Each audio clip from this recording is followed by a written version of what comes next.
आजोबा त्या दिवशी जिवंत होते. तर या सगळ्यावरून खोटा डिफेन्स हाच आरोपीला फाशीची शिक्षा देण्याकरता सबळ पुरावा आहे असं उच्च न्यायालयाचा सुप्रीम कोर्टाचा आदेश आहे. पण आमच्याकडे भरपूर आय विटनेस आहेत. नावं याच्याकरता सांगत नाही की यांनी या केसच्या संदर्भातले 10 विटनेस आयदर गायब झाले, कुणाचा आत्महत्या म्हणजे कोणाला ऍक्सिडेंट दाखवला, कुणाची हत्या केली, काय यांनी जे केलं आहे म्हणून आम्ही नाव सांगत नाही आहे.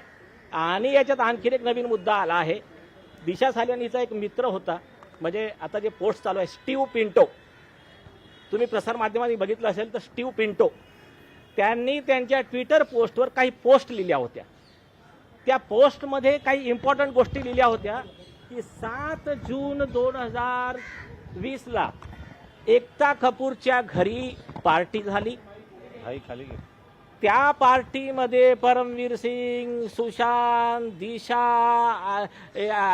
आदित्य किंवा त्यांनी काय बेबी बेंग लिहिलं जे काही आहे त्यांनी काही त्यांच्या पोस्टमध्ये सांगितल्या कसा तिची हत्या झाली, काही त्यांनी हिंट दिल्या.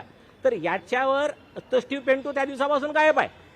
तर या संदर्भात त्याचीही चौकशी करावी की हे पोस्ट कोणी लिहिल्या, स्टीव्ह पिंटो कुठे आहे, याच्यात सत्यता काय आहे, हे सगळं डिटेल तुम्ही सगळेजण फक्त हे बघा.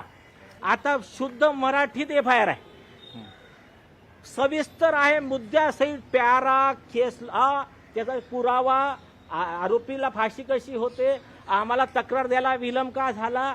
आणि सगळ्यात एक मोठी इम्पॉर्टंट गोष्ट इथे आहे सालियानजी, एक सांगून ठेवतो आम्ही, आमची तक्रार खोटी निघाली, आम्हाला याच्यात लिहून दिलं आहे कठोरात कठोर कारवाई करा, आम्हाला फाशीची शिक्षा द्या. पण FIR दाखल करून इन्व्हेस्टिगेट तर करा, त्याच्यापासून का पळताय तुम्ही, याच्यात काय राजकारण चालू आहे. आणि हे जे आमच्या पूर्ण देशाचं आराध्य दैवत आमचे छत्रपती शिवाजी महाराजांचा हा देश आहे, त्यांची पावनभूमी आहे. या पावनभूमीत एका मुलीवर अत्याचार झालेल्या वडिलाला 5 वर्ष फिरावं लागते, हे सगळ्यांसाठी शर्मेची गोष्ट आहे.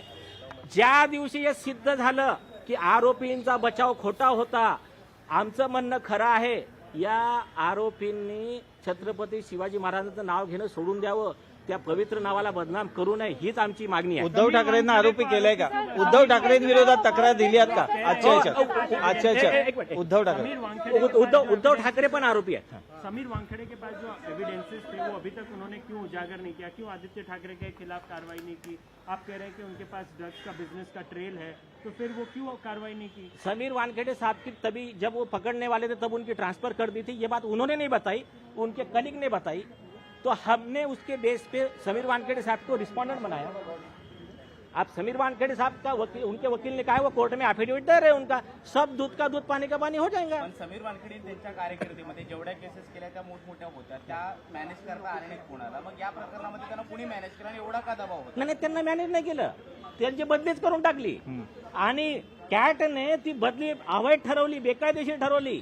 पण रियाचं प्रकरण जवळपास संपल्यानंतर, नवाब मलिक यांच्या जावयाचं प्रकरण संपल्यानंतर त्यांची बदली झाली. हे मधला जो पॅच होता जून महिन्याचा आत्महत्येच्या नंतरचा, त्यावेळेला त्यांनी काही ऍक्शन घेतली? नाही, त्यांनी सगळ्या गोष्टी घेतल्या होत्या, त्यांना वरतून रोखण्यात आलं होतं. हेच तर ते आता ऍफिडेविट देतील ना डिटेल, त्यांना रोखण्यात आलं होतं. एसीबीच्या वरिष्ठ अधिकाऱ्यांनी येस, ते सांगतील कोण कोण होते तर एक. आणि ते सेकंड चार्जशीट दाखल करणार होते. हे सगळ्यात मोठं क्रुशियल सिक्रेट आहे. तर ती सेकंड चार्जशीट कुणाच्या अगेन्स्ट जाणार होती? एनसीबीचे वरिष्ठ अधिकारी त्यांच्या विरोधामध्ये कटकारस्थान करून होते असं वानखेडेंचं म्हणणं होतं. त्यावेळेला हायकोर्टाचे वैयक्तिक लढाई लढत होते, तेव्हा त्यांनी स्वतःचं प्रतिज्ञापत्र देताना ते त्यांनाच विचारा तुम्ही. सर, उद्धव ठाकरेंचा रोल एकदा सांगा. उद्धव ठाकरेंचा रोल काय? थांब FIR ऍज पर उद्धव ठाकरेंचा रोल काय? उद्धव ठाकरे का रोल बता दो. रोल क्या है? थांब सर, मराठी थांब जरा. हिंदी में मराठी सर, हिंदी पहले बताइए. अनुजा भाई ना, ये मैटर में आदित्य ठाकरे ने जो गुनाह किए, उस गुनाह को कवर अप करने के लिए उद्धव ठाकरे ने अपने CM की पोस्ट का पूरा दुरुपयोग किया.